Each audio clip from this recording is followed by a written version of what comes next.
Andrew, let's start with Brazil. There's been reports in the past couple of days that deforestation in the Amazon has increased. The Environment Minister, who turns up next week, says that she's outraged and she wants an investigation. But what do you sense is the reason behind this potential increase in deforestation?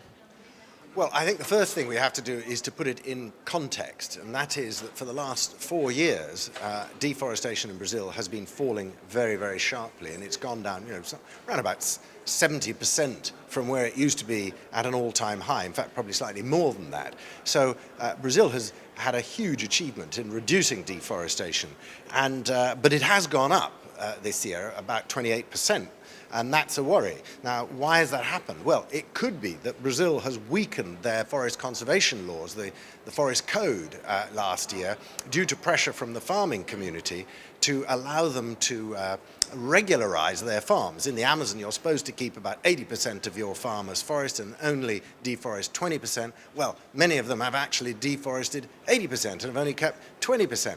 In other parts of Brazil, it's about 50-50. So a lot of forest has disappeared from these farms, and they've, in a kind of a way, regularized that law. And that's creating a bit of a free-for-all at the moment. I think we have to look at it over the whole year, though, see it how it comes out. There are often seasonal changes. It goes up and down. But overall, Brazil has achieved an enormous success in reducing their deforestation rate. I think one of the interesting things for me over the past few years is the increasing focus on supply chains and communicating to people wherever they live, that everyone has a certain responsibility because of what we consume. And I wanted to ask you, you've got another little book out, but I say a little book. It's quite fat as well. But give us a sense. Yeah, give us a sense about what these key drivers for deforestation are, because a lot of them, it seems quite complex at times, but a lot of them are very simple foodstuffs that we use on a regular basis. Well, RED is about reducing emissions from deforestation. Well, you won't be able to do that unless you tackle what is driving deforestation. So this new book is all about the drivers of deforestation, and they fall into things like beef and leather products, soya, palm oil, paper and pulp, and to some extent biofuels. These are things that are traded globally in vast amounts. The beef and leather goes all over, leather going into handbags, beef going into burgers, the soy feeds the chickens and pigs of Europe, but increasingly these products are going into India and China, where demand is sharply rising, especially for palm oil, which is used as a cooking oil there.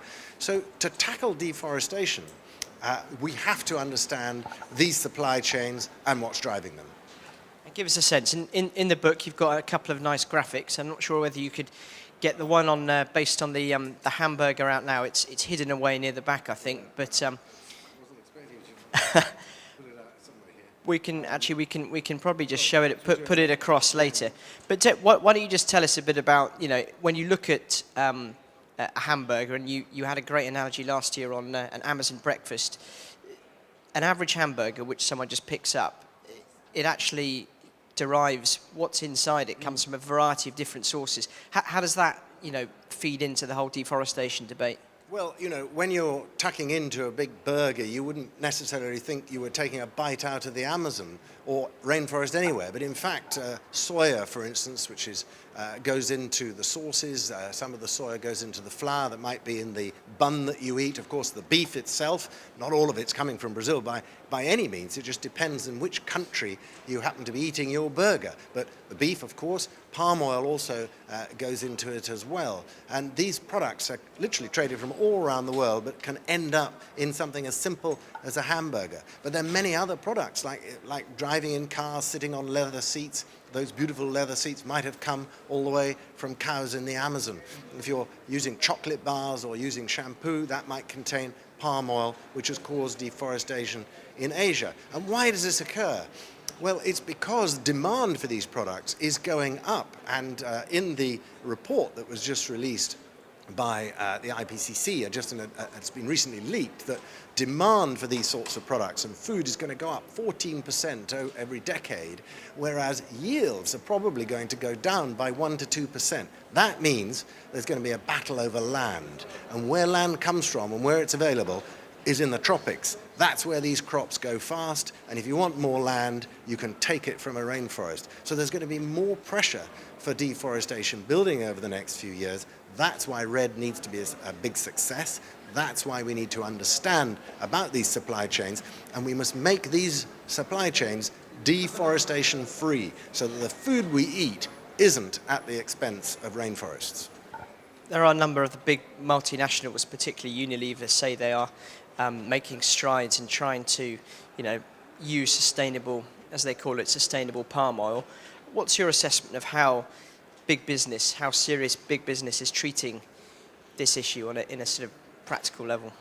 Well, some of them, mainly the ones that are in Europe or markets that are exposed to organizations like Greenpeace, they are changing. They're worried about their reputational risk. But some, like Unilever, believe that being a sustainability company by 2020 is the way to go. They're going to be more successful, make more money. And that's what we want companies to think, not just thinking about reputational risk, but actually it's good for their business. So we need a giant billion-dollar business case for sustainability.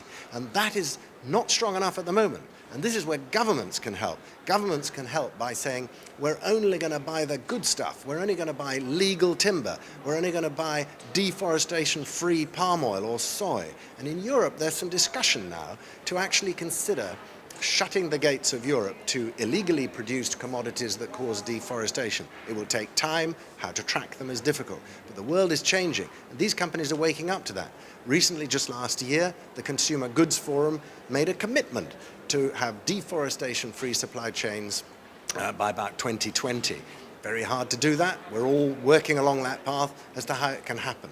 But you've got to give producers on the ground, these are the poor farmers, many of them are smallholders and small families who say, why should I change what I do? I'm making plenty of money today just selling it the way it is. Why should I rip out these trees and put higher yield trees or go down the path of sustainability when no one's paying me to do that? So that's another key slippery eel of this whole thing, is who pays for the costs of transition to sustainability? Again, REDD money, government money, agricultural credit, these are all the things we've got to look at to make this transition. Final point, given we are in Warsaw at the UN climate talks, the reducing emissions from deforestation, land degradation is, many people say, is a key part of what is planned to be a 2015 global emissions reduction deal. But year on year we come to these conferences and we hear people are discussing REDD, but it doesn't seem that the process is moving forward. So what's your analysis of where we really are with this REDD process now? Are there some examples of where it's working from your perspective? Give us a broad sense of where we are. Well, REDD has been moving forward probably faster than any other section of the climate negotiations, but that's still not very fast and not fast enough to stop forests being destroyed. I think at this COP here in Warsaw, there's a chance that the REDD rulebook, that's a set of rules that governing how REDD could work, could be agreed. And that would be a huge step forward. That will show the world that they are making progress in setting down a framework for how REDD can work. The second big thing we need is clarity on financing. How is this going to be paid for?